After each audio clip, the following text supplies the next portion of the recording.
बिस्मिल्लाहिर्रहमानिर्रहीम। अस्सलामुअलैकुम। आप देख रहे हैं नाइन वेदर और मैं हूं नसीर जर्मनी से। नाजरीन, पाकिस्तान दुनिया में एक ऐसा मुल्क है जहां पर फतवाबाजी और एक दूसरे को गद्दार कहना बहुत आसान है। आजकल जजेस, जर्नैल, जर्नलिज्म और जिहादी, ये तीन जीम जिनके साथ लगते हैं उनमें आपस में इख्तलाफात हैं, एक दूसरे के ऊपर फतवा दिया जाता है। अभी आज ही की खबर है कि एक मशहूर सहाफ़ी जिनको पूरी दुनिया जानती है, हामिद मीर, उनके ऊपर कुछ पाबंदियां लगाई गई हैं। इसी तरह दूसरे सहाफ़ी बरादरी है, उनके ऊपर भी कुछ पाबंदियां लगाई जाएंगी। इस सिलसिले में हमारे पास जो मालूमात हैं, हमारे जो यूरोप के ब्यूरो चीफ हैं वो पूरी दुनिया के हालात को अच्छी तरह जानते हैं और ख़ास तौर पे पाकिस्तान की सियासी हालात को अच्छी तरह जानते हैं कि कौन गद्दार है, कौन जज बिके हुए हैं, कौन से जर्नलिस्ट बिके हुए हैं और कौन से जिहादी जिहादी फतवा बांटते हैं और कौन से जो जनरल हैं वो गद्दारी का उनको खिताब दिया जाता है। हम चलते हैं ब्यूरो चीफ के पास और उनसे पता करते हैं। जी, कोई नई सूरत हाल बताइए। नई सूरत के हामिद मीर साहब जो है उनको निकाला नहीं गया, ना ही किसी ने उनको कहा निकालने के लिए। ये तो जियो के मालिक साहब मीर शकील साहब अपना अच्छा बुरा खुद सोचते हैं। उनका प्रोग्राम की रेटिंग कम जा रही थी और कंपटीशन बहुत ज्यादा था। उस वक्त तीन प्रोग्राम उसी वक्त और चल रहे होते थे, इस वजह से उन्होंने इसको थोड़ी सी रेस्ट दिलवा दी। कई ISI ने फोन किया, किसी इदारे ने उनको कहा कि जी आप इसको निकालो। ये हामिद मीर इनका मीर शकील रहमान साहब का खुद का फैसला है कुछ प्रोग्राम को इसको हामिद मीर को रेस्ट दिलवाए, लेकिन क्योंकि जर्नलिस्टों को भी हाथ नहीं लगाता तो वो जो इनकी अपनी एसोसिएशंस हैं इसके प्रेस क्लब की, तो उन्होंने शोरो गोगा मनाना शुरू कर दिया। यही अहमद मीर मुशर्रफ के साथ साथ था और उसकी सिफारिश पे ही इसको जियो में रखा गया था और अब उसी को ये गद्दार कहता है और उसी को कहता फांसी होनी चाहिए। तो इसका दोहरा मेयार है, इसकी अपनी जो गुडविल खराब हो रही थी जिसकी वजह से इसको जरा परे हटाया गया, फिर ले आएंगे उसको। जंग और जियो का ये एक अहम आदमी है क्योंकि मीर शकील और रहमान इनके ऊपर एतमाद करते हैं, अच्छा बोलते थे। तो इनको क्या जरूरत पड़ी कि साबका मुर्दे उखेड़ने की और मुशर्रफ के बीच में लाने की? वो तो अब किस्सा पारनिया बन गया हालात। लेकिन ये किसी बैरूनी इशारों पे इन्होंने फौज के ऊपर तनकीद करनी होती है क्योंकि ये बड़ी पीक पे चले गए। इंडिया भी जाते रहा अमन की आशा के सिलसिले में, ये जंग की तरफ से इंडिया भी 2 मरतबा गया। तो ये इसको पता कि कौन किस पॉइंट पे खुश होता है। इंडियन के अक्सर प्रोग्रामों में ये जाता भी है, वहां पे तबसरे भी करता है क्योंकि ये फौज को अड़े हाथों लेता है। और इसी वजह से भी आपने देखा इसने कहा था कि हमारे टैंकों को जंग लग गया है वगैरह वगैरह, बड़े नाम नासब और घटिया अल्फाज अपने पाकिस्तान आर्मी के खिलाफ किए थे। अब एक्शन अभी आना है, गवर्नमेंट तो अभी देख रही है इसके बारे में, इसको सही तरह फिर करेंगे, सोच विचार के बाद इसके ऊपर एक्शन आएगा ना। अभी तो ये जरा गर्द बैठ जाए असद तूर वाली, वो जब असद तूर के बंदे पकड़े जाएंगे, पकड़ लिए बल्कि वो 1-2 दिन में सामने आ जाएंगे, फिर इसकी तरफ आएंगे। अभी तो यही वावेला उठ रहा है ना। और जिसका जो भी आर्मी के खिलाफ होता है उसके खिलाफ मुस्लिम लीग जरूर उसके साथ होती है। तो जब इन्होंने खुद आना होता है, जनरल ज्ञानी के खिलाफ क्यों नहीं बोलते नवाज शरीफ, क्योंकि वो इसको लेके आए थे।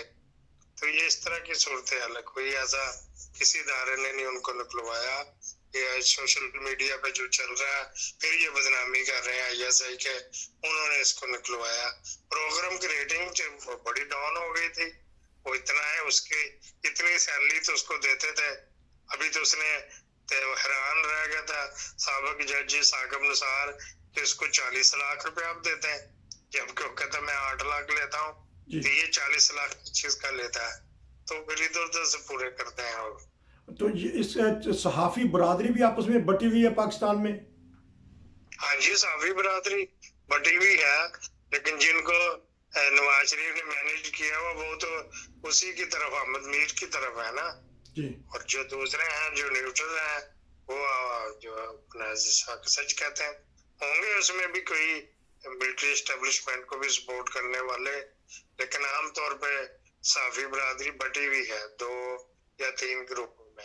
अच्छा, अब क्योंकि हमने दूसरे ग्रुप पे एक जनरल जो है जो साबका होते हैं, क्योंकि तो इनका तो अपना एक सिस्टम है फौज का कि अगर कोई जनरल कानून की खिलाफ वर्जी करता है या पाकिस्तान के खिलाफ बात करता है उसको सजाएं देते हैं और दी भी हैं, तो फिर जनरल का क्या कसूर है? उनके ऊपर गद्दारी का इल्जाम क्यों आ जाता है? नहीं, गद्दारी के ऊपर अभी भी एक बंदा है जनरल, जो लेफ्टिनेंट जनरल है, वो जिसको 2020 में पनिशमेंट हुई, वो उम्र कैद काट रहा है। और पिछले साल ही इसके एक ब्रिगेडियर रिजवान को उन्होंने हैंग किया। जब वो गद्दारी का आता है तो फिर करते हैं, असल में ये तो हर कोई बंदा कह देता है ना फलां गद्दार, फिर उसको खुद ही ये उसके फेवर में लिखना भी शुरू कर देते हैं और कोर्टे भी उसको दे देते हैं। जो कल तक जनरल चाहिए सही थे वो अब गद्दार हो गए। ये जो अब कहता फिर रहा है फजलुर रहमान, वो मुशर्रफ को उसने NRO दिया था और उसको कबूल भी किया था और उससे अपना वजीर आला दुरानी भी बनवाया था। उस वक्त भी तो ये जनरल ही थे ना। ये बस इनकी, जब इनको इक़्तिदार ना मिले या जब इनकी लूटमार ना हो तो ये जनरल गद्दार बन जाते हैं। उसका तो आर्मी का तो अपना ही सारा सिस्टम है, वो तो देते हैं पनिशमेंट। अब क्योंकि इतनी वो उसको पब्लिसिटी नहीं करते, तो इतने हाई लेवल बंदे के ऊपर इससे पहले भी एक जनरल को उन्होंने प्री मैच्योर रिटायर कर दिया था, जिसने ये जिहादी तंजीमों के साथ मिलकर मुशर्रफ का तख्ता उल्टने की कोशिश की थी। वो भी उसी वक्त उसको ना पेंशन मिल रही, जनरलों के होते हैं। अब ज़ियाउद्दीन भट्ट इंतहाई शरीफ बंदा, उसको अभी तक पेंशन नहीं मिली। देखो जी, 99 में उसको रिटायर कर दिया था, अभी तक उसको कोई पैसा नहीं पेंशन का मिलना। उनके अपने हैं कोड, उनके कंडक्ट अपने हैं। अच्छा, आपने जिहादी का जिक्र किया, तो ये जिहादी तंजीमें आजकल कुछ दबी सी हैं। आया वो आर्मी के डर की वजह से या सियासी हालात हैं या उनको खुद कहा गया कि खामोशी इख्तियार करें? असल में आर्मी की जिहादी तंजीमें जो है ना, वो कई जिस तरह अच्छे तालिबान है और बुरे तालिबान, इस तरह जिहादी तंजीमें भी अच्छी भी है बुरी भी है। जो अच्छी पाकिस्तान की नजर से अच्छी है वो ठंडी है आजकल जी। तो जब जो अमेरिका जिनको अच्छी कहता वो उधर तालिबान बैठे। अब ये देखो, हमारा मुसलमान मुल्क है कतर, जहाँ पे इनका हेडक्वार्टर है, छोटा सा कतर मुल्क है, छोटा सा लाहौर जितना भी नहीं है जी। तो वहां पे इन्होंने हेडक्वार्टर बनाया हुआ। अल जजीरा टेलीविजन इतना बड़ा उसका नेटवर्क है, वो इनका है, इन जिहादी तंजीमों का। तो अफगानिस्तान के हवाले से वहाँ इतनी जल्दी निकलता नहीं है, क्योंकि अब एक वहाँ जिहादी तंजीमें उधर बहुत ज्यादा है जी। वो कहते हैं कि जितनी भी माइंस हैं, जिस तरह हमारे कोयटे में मुख्तलिफ किस्म के तांबे की है माइंस, और सोने की भी हैं, और ये अफगानिस्तान की जितनी माइंस है वो भी खाली करो। वो तंजीम ने भी उड़ाया भी था, बम धमाका भी किया था। वो चलते रहते, वही तंजीमों के ताने बाने इधर हैं जो ये बाढ़ लगा रहे हैं हमारी पाकिस्तान आर्मी, उसी के सिलसिले में, ताकि वो उधर धमाका करते थे, अपनी जीपों में बैठ कर रात को पाकिस्तान इधर आ जाते थे। तो वो इसी वजह से लग रही हैं। तो यहाँ पे कुछ हैं जो जिहादी तंजीमें जो अभी खामोश है, वो देख रही हैं कि ये आपस में अमेरिका वाले बांट ले, तो फिर देखेंगे हमें क्या मिलता है जी। अब आखिर में हम पता कर लेते हैं एक और जीम से जजेस हजरात भी जब रिटायरमेंट हो जाती है, हाँ, हालांकि वो चाहे चीफ जस्टिस हो, उनके ऊपर भी कुछ इल्ज़ामात आ जाते हैं। हमारे साहबका चीफ जस्टिस जो भी रहे हैं, तो जब वो हाजिर होते हैं उनसे सारे डरते हैं। तो उनके बारे में क्या आपकी राय है? जजेस का आज भी शौकत सिद्दीकी का केस लगा हुआ था, उसके ऊपर तो एक तो ये था ना ISI का उसने नाम लिया था जी, इसका कि मैं आप पे दबाव होता, सबूत भी तो दो, किसने आपके ऊपर दबाव डाला था, उस बंदे का नाम बताओ, और उसी वक्त आपने क्यों नहीं उसको डिस्क्लोज किया। ठीक। तो फिर उसको और किसी तरह भी, वो भी जिहादी तंजीमों का आलाकार था जी। और मुमताज कादरी का जब ये हुआ था उसमें भी उसने ऑफ द रिकॉर्ड खुल खुला के बातें करता था, प्रेस कॉन्फ्रेंस में भी करता था, और जिनको मिलता भी था। इसका छोटा भाई मुमताज कादरी के साथ साथ चलता था, वो बड़ा हॉट इशू था। मुमताज कादरी को तमाम जो है वो सहूलत दी गई थी, वकील भी उसके अपने थे, गवर्नमेंट ने भी सपोर्ट की, तो उसके बावजूद वो क्लियर नहीं हो सका था। तो इस वजह से जो उसको लगाया था, तो ये जज को भी मौका, आज भी मौका दे रहे हैं, वो आके बताए। जब जिहादी तंजीमों से पैसे लोगे और गवर्नमेंट के खाते से कबूतरों के जंगले बनवाओगे, 50,000 इस्लामाबाद हाई कोर्ट का लगवाया, तो वो तो घर की तजीन और ऐश में नहीं आता ना। जज भी अपने दूधों के युद्ध में रहे तो ठीक है, अपने जज के फैसले बोलते, जज को नहीं बोलना चाहिए। जिस तरह आज को काजी साहब बोल रहा है, इस तरह ये शौकत सिद्दीकी था। तो ये जज का भी होता है, इनके केस खुद भी लगे हुए हैं, लेकिन आम तौर पे इनसे डरते हैं थोड़े से। मुआशरे वाले भी उसके खिलाफ कंप्लेंट कौन करेगा, कोई भी नहीं कर सकता। तो ये जिस तरह पाकिस्तान में एक मशहूर है कि वकील नहीं जज खरीद लो, तो ये वाकया कहाँ तक सच होता है कि पाकिस्तान के जज भी वो इस बेस में आ जाते हैं कि वो किसी के हक में फैसला कर देते हैं?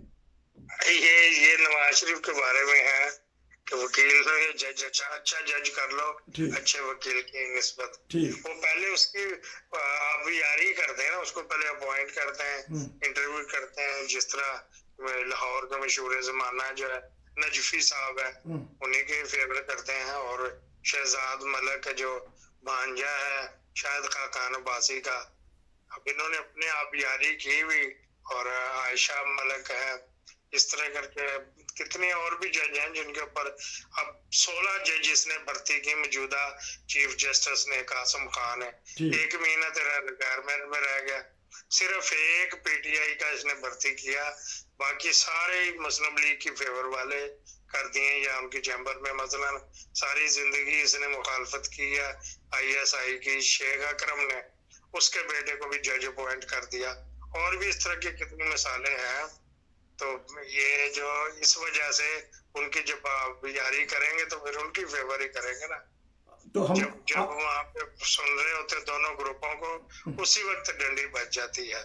आखिरी हमारे पास 1 मिनट है कि हामिद मीर का मुस्तकबिल क्या देखते हैं आप? ये बाहर आ जाएंगे, कहीं ये सेटल हो जाएंगे, क्योंकि बहुत सारे सहाफी बाहर आ जाते हैं, या वहीं नहीं ये नहीं बाहर आएंगे। इसको वहीं पे जब ₹1.5 करोड़ रुपया मिल रहा है तो इसको बाहर आने की जरूरत क्या। और जो इसको इंटरनेशनल तंजीमें सपोर्ट कर रही हैं वो तो नहीं उसको फिर सपोर्ट करेंगे। तो पाकिस्तान में बैठ के जो करे तो उनको ज्यादा सपोर्ट करती हैं।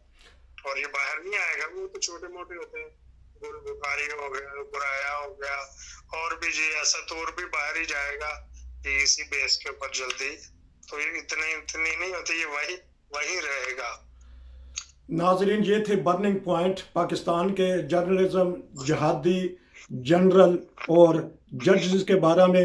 उम्मीद है कि प्रोग्राम ये आपको पसंद आएगा, तो देखते रहिए 9 बदर TV। नसीर को इजाज़त दीजिए।